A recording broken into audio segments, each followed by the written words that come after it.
एक गांव था, रामपुर, हरे भरे खेत, मिट्टी की सौंधी खुशबू और सीधे साधे लोग। वहां एक किसान रहता था, नाम था उसका गंगाराम। अब नाम तो बड़ा गंभीर था, लेकिन असलियत में गंगाराम था एकदम मूर्ख। गंगाराम मूर्ख ये नाम गांव वालों ने प्यार से नहीं, ताने में दिया था। क्यों? क्योंकि बेचारा हर बार ठगा जाता, हर बात पर भरोसा कर लेता और हर काम में नुकसान उठाता। लेकिन एक बात थी जो सबको चौंका देती, उसकी बेटी सीमा। अरे बिरजू, यह गंगाराम इतना मूर्ख कैसे हो सकता है? गंगाराम किसी के भी बहकावे में आ जाता है। हाँ भाई, मुझे भी समझ में नहीं आता, गंगाराम इतना मूर्ख कैसे हो सकता है। चलो, कम से कम भगवान ने उसे एक समझदार बेटी तो दी है, नहीं तो गंगाराम को क्या होता, भगवान जाने। और भाई, भगवान की भी क्या माया है, अगर किसी के घर में एक गलत करने वाला होता है तो कोई ना कोई सही भी करने वाला होता है। हाँ भाई, तभी तो भगवान के ऊपर इतना भरोसा लोग करते हैं, ऐसे ना थोड़ी करते हैं। अरे भाई, मैं चलता हूँ, घर में थोड़ा सा जरूरी काम है। दोनों कुछ देर बातें किए, फिर दोनों घर की ओर चले गए। गंगाराम की मूर्खता के किस्से। एक बार की बात है, गंगाराम हाट में गया मुर्गी खरीदने। वहां एक चालाक व्यापारी ने उससे कहा, भाई, ये मुर्गी कोई मामूली मुर्गी नहीं, रोज 2 अंडे देती है, वो भी सोने के। आजकल ये मुर्गी बहुत सारे लोग खरीद रहे हैं। अगर आपको भी खरीदना है तो ले जाइए, मैं आपको कम दाम में भी दे सकता हूँ। गंगाराम की आंखें चमक उठीं। वह मन में सोचने लगा, सोने की 2 एंड मिलेंगे। अरे वाह, सोने के अंडे, वो भी रोज 2। बस इसे तो अभी खरीदता हूँ। अरे भाई, कितने के दिए ये मुर्गी? बस भाई, 500 रुपए में। जल्दी ले जाओ, वरना बहुत पछताओगे। ठीक है भैया, लीजिए पैसा, मुझे दे दीजिए। मुर्गी काम से कम रोज 2 सोने के अंडे तो मिलेंगे। और उसने उस मुर्गी को 500 रुपए में खरीद लिया। फिर वो खुशी के मारे घर की ओर चला जा रहा था। तभी उसके मन में एक ख्याल आया हुआ, चलो, अब कम से कम रोज 2 सोने के रोज अंडे मिलेंगे और हमें काम भी नहीं करना पड़ेगा। हे भगवान, तूने मेरी सुन ली। गंगाराम घर पहुंचा और अपनी बेटी सीमा को तेजी से आवाज लगाया, बेटी सीमा, बेटी सीमा, जल्दी आओ, मैं तुम्हें कुछ जादुई चमत्कार दिखाता हूँ। हाँ पिताजी, आ रही हूँ। सीमा जल्दी जल्दी से अपनी पिता के पास आई और बोली, अरे क्या हुआ पिताजी, आप इतनी तेजी से मुझे बुला रहे हैं? अरे बेटी, आज मैं बाजार गया था, मुझे एक वहाँ से सोने के अंडे देने वाली मुर्गी मिली है।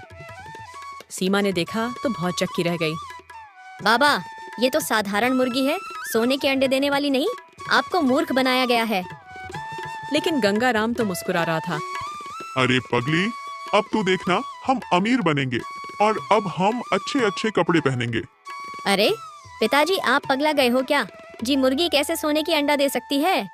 अरे बेटी, तू शांत हो जा, देखना कल सुबह कैसे मुर्गी सोने की अंडा देती है। गंगाराम को रात भर नींद नहीं आ रही थी। वाह, मन ही मान सोचता रहा।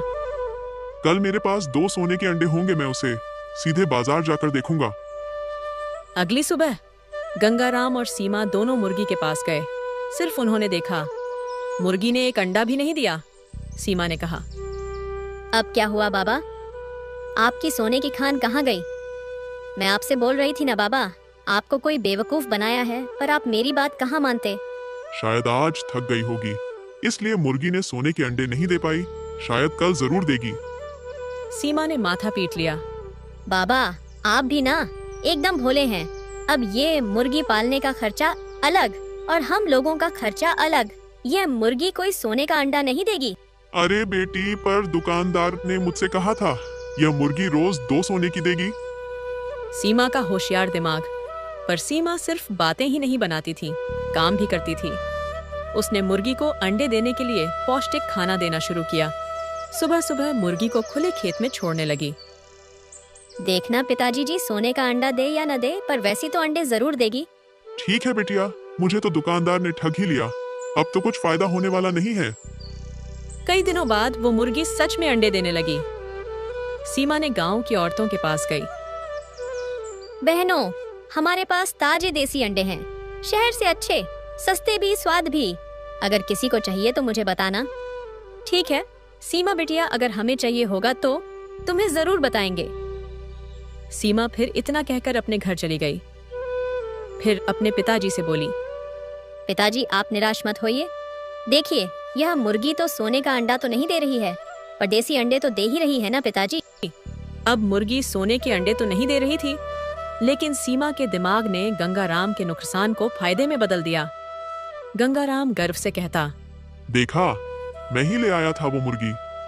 अब देखो फायदा ही हो गया ना। सीमा मुस्कुरा देती। हाँ बाबा, आप ही तो हमारे घर की खुशकिस्मती लाए। आप तो मेरे सबसे अच्छे बाबा हो। अगले दिन गंगाराम गांव की ओर घूमने निकला। उसने देखा गांव पीपल के पास बहुत सारे आदमी इकट्ठे हुए हैं। अरे ये कैसी भीड़ है, यहाँ पर इतने सारे आदमी इकट्ठे क्यों हुए हैं? चलो देखता हूँ क्या बात है। उसने देखा गांव के जमींदार ने जमीन की घोषणा कर रहा था। तभी उसी सभा में गंगाराम की बेटी सीमा भी आ पहुंची। जो कोई मेरी बंजर जमीन को उपजाऊ बना दे, उसे मैं इनाम में 10 बैल दूंगा। गंगाराम फिर जोश में आ गया। अब ये काम तो मैं ही करूँगा। बाबा, वो जमीन तो पथरीली है, वहाँ कुछ नहीं उगता। नहीं तो जमींदार क्या पागल है, किसी को अपनी जमीन ऐसे ही देगा। लेकिन गंगाराम को कौन समझाए। गंगाराम बिना देरी किए तुरंत बोल पड़ा। ठीक है, ओ जमीन पर मैं अनाज उगाऊंगा। ठीक है, अगर तुम वहाँ पर अनाज उगा दोगे तो मैं तुम्हें 10 बैल इनाम में दूंगा। अगली सुबह वो उठा, अपने बैनल को लेकर उस खेत की ओर जाने लगा। उसने उस खेत में जोतना शुरू कर दिया और उसने उस खेत में बहुत मेहनत किया। हे भगवान, इसमें तो इतने सारे पत्थर हैं, इसमें तो मेरे बैल भी थक जा रहे हैं, लेकिन मैं हार नहीं मानूंगा। 3 दिन की मेहनत के बाद नतीजा एक भी पौधा नहीं उगा। गंगाराम का चेहरा उतर गया। अब मेरे से नहीं होगा। मेरे पास जितनी हिम्मत थी मैं इसमें लगा रही, पर इसमें कुछ हो ही नहीं रहा है। तभी सीमा वहां आई, साथ में एक मटका, एक थैली गोबर और कुछ अनाज। बाबा, आप हटिए, अब मैं देखती हूँ। आप थक गए होंगे ना, आप थोड़ी देर आराम करिए। उसने गोबर से खाद बनाई, मिट्टी में थोड़ा चूना मिलाया और हल्के से पानी छिड़का। चलो पिताजी, आप घर चलो, हम 4-5 दिनों बाद आएंगे, फिर देखेंगे इसकी हालत क्या है। ठीक है बेटिया, चलो। वैसे भी मैं आज बहुत थक गया हूँ।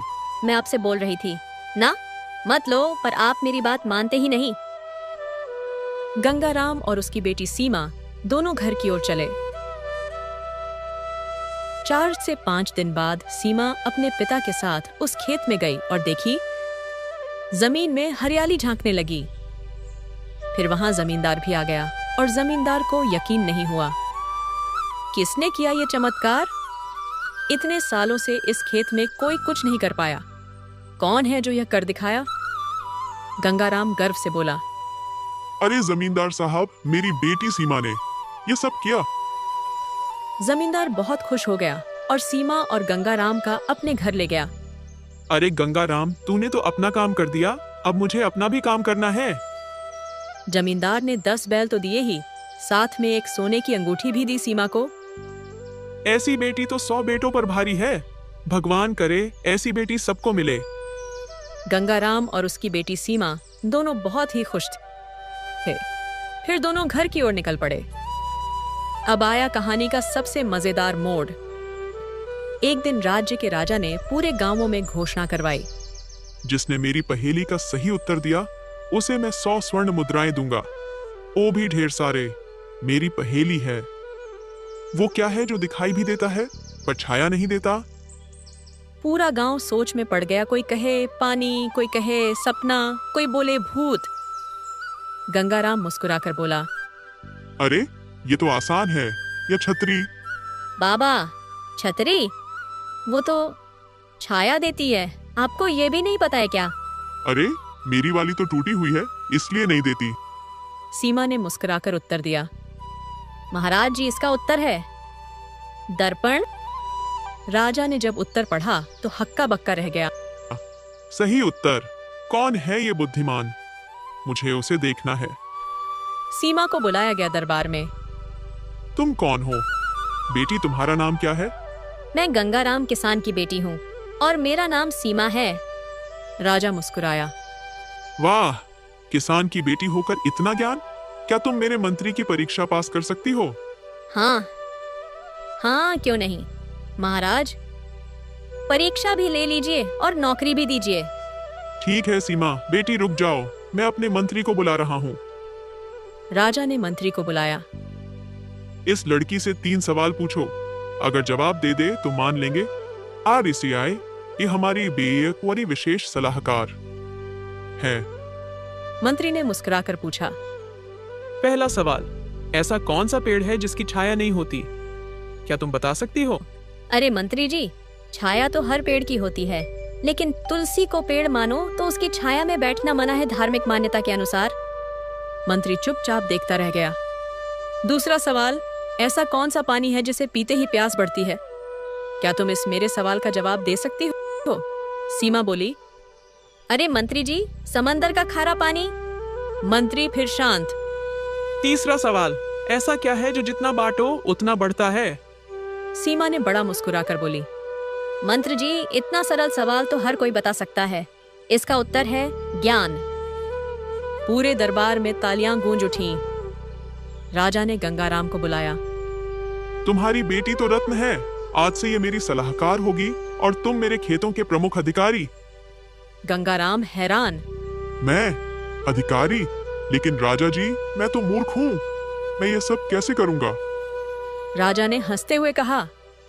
हाँ, लेकिन तुम्हारी किस्मत बहुत समझदार है, इसलिए। अब गंगाराम मूर्ख नहीं कहा जाता था, बल्कि सीमा के पिता के नाम से जाना जाता था। गांव वालों की जुबान बदल गई। अरे भाई, सीमा की बदौलत गंगाराम का भाग्य ही बदल गया और वह भी राजा के जमीन का देखभाल करने लगा।